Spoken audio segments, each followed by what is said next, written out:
Candy canes are the ultimate Christmas treat. Sweet, striped, and hanging off nearly every tree. With almost 2 billion made every year, they're as much a part of the holidays as presents and snow. But have you ever wondered how these iconic festive delights are actually made? In this video, we'll explore the step-by-step process of how candy canes are made in a factory. At the heart of every candy cane is sugar.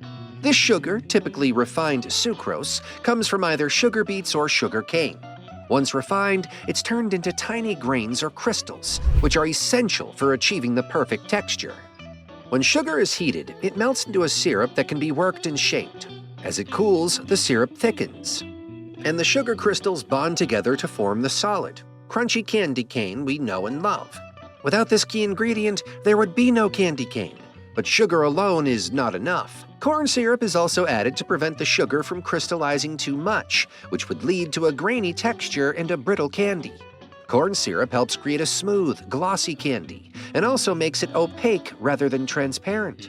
In addition, corn syrup helps control the candy's moisture, keeping it fresh and preventing it from spoiling. Some recipes include other sweeteners like glucose syrups, molasses, or even artificial sweeteners like aspartame in low-calorie versions. To transform the sugar into something workable, water is added to the mix. The water helps dissolve the sugar, making it easier to handle during the manufacturing process. As the mixture is cooked, the water slowly evaporates, leaving behind a thick syrup.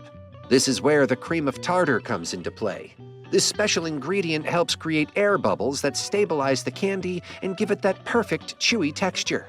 Salt, although used in tiny amounts, also plays a role in adjusting the chemical balance of the candy syrup. Its impact is subtle but crucial for the overall structure of the candy cane. Now comes the fun part, flavor and color.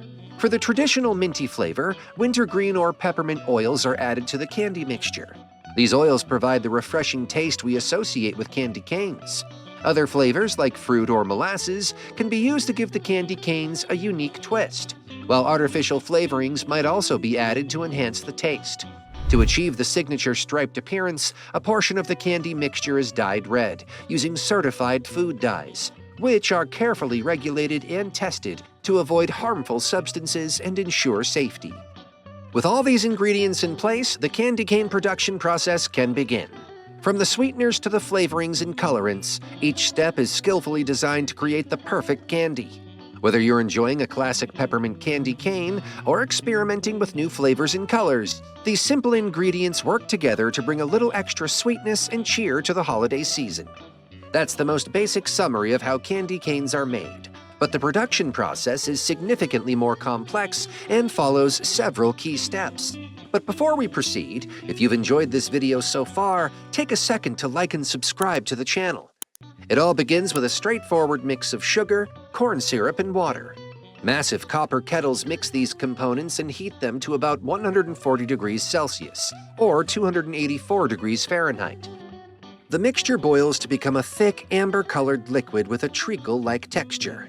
Every candy cane starts with this syrup, which offers its sweetness, smoothness, and structure. A different mix of starch and peppermint oil, or other flavorings, provides the candy with its unique taste.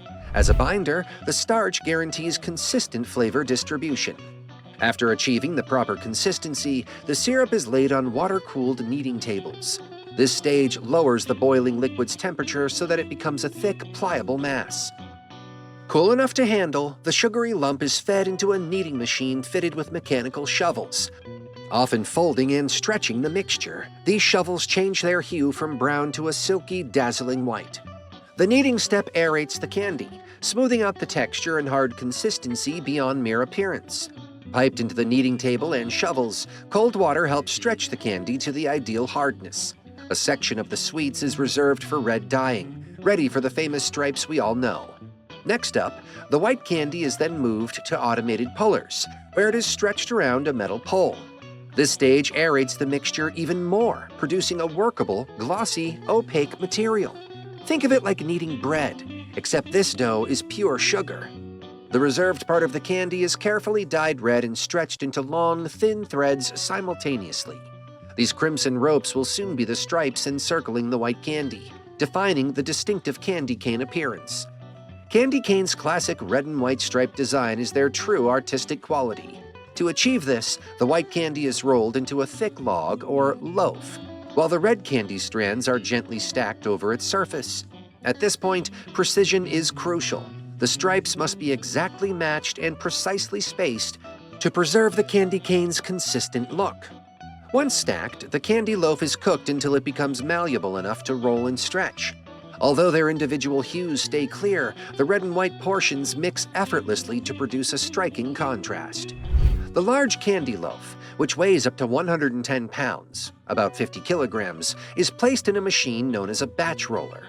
This machine uses cylinders to roll the candy into long, thin ropes, gradually reducing its diameter to the size of a classic candy cane.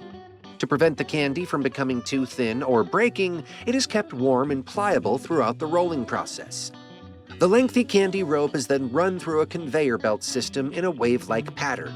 This action guarantees the candy's rope-consistent thickness and prevents excessive stretching. Two angled belts twist the sugar rope into the classic spiral shape as it ascends the line. Once the candy rope has the appropriate twist, automated knives drop to cut it into straight, optimal length sticks. Every stick is precisely adjusted to guarantee consistency throughout every candy cane. Though that will soon change, at this point the candy still looks more like a stick than a cane. The last transformation occurs on a machine known as the crooker deck. The candy sticks are softly bent into their recognizable J form while still warm and flexible. Though the candy is flexible enough to shape, it is also delicate and prone to breaking, so this method requires both accuracy and delicacy. It is amazing to see the straight sticks of candy transform into precisely curved sugar canes. This is the moment the treat really takes on its classic shape, ready to be eaten as a sweet snack or hung on Christmas trees. Once formed, candy canes are left to cool and harden for several hours. This stage is crucial to assure they remain in their form and avoid bending or warping. Once they cool, candy canes undergo thorough quality control to find any potential flaws. In this regard, modern tools and cameras check every sugar cane for imperfections such as uneven stripes or inaccurate shapes. Certain manufacturers even utilize X-rays to find structural defects or contaminants, ensuring only perfect candy canes reach the shelves. Quality control is the backbone of flawless candy production, starting with rigorous ingredient testing. Lab technicians evaluate raw materials for appearance, color, odor, and flavor, along with physical and chemical properties like viscosity and moisture content, ensuring every batch begins with perfection. During production, technicians compare newly crafted canes against gold standard samples, with some manufacturers employing sensory experts trained to detect subtle variations. Advanced industry tests complement human expertise, ensuring every cane is a masterpiece of taste, texture, and consistency, crafted to delight. Candy canes are delicate, so each one is individually wrapped in a clear, protective film. High-speed machines twist and seal the wrappers, keeping the candy fresh and safe from breakage. The wrapped candy canes are then boxed in specific quantities, packed into shipping crates, and sent out to stores or directly to consumers. Whether they're destined for tree decorations, holiday gifts, or festive displays, these candy canes are ready to bring Christmas cheer worldwide. Now, who is the person who first came up with this creative idea of making candy canes? The story of the candy cane's origin is as delightful as the treat itself, though its true beginnings remain a bit of a mystery. One popular tale takes us back to the Grand Cologne Cathedral in Germany in 1670. According to legend, the choirmaster wanted to keep restless children quiet during the Christmas Eve service. He asked a local confectioner to create sugar sticks with a special twist. Literally, he requested a crook shape, symbolizing the shepherds who visited baby Jesus, turning a simple sweet into a meaningful reminder of the nativity story. This charming idea quickly caught on. Some say the candy sticks were also handed out to choristers to keep their hands and mouths busy during long services. From Germany, the custom traveled across Europe and then to America. When August Imgard, a German immigrant, ornamented his Christmas tree with candy canes alongside paper decorations in 1847, the candy cane became a holiday favorite. Fast forward to the 1950s, when creativity elevated this legacy.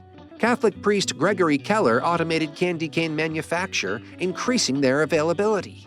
Overall, the candy cane isn't just a sweet holiday tradition, it's a booming industry, starting at $1.59 billion in 2023. The candy cane market is expected to soar to $2.49 billion by 2031, growing at an impressive 6.59% annually. This growth proves that the candy cane's enduring charm and festive flair will continue to sweeten holidays for generations to come. So, from which end do you start eating a candy cane? Do you start with the hook or the staff? Let us know in the comments below, and don't forget to like and subscribe to the channel.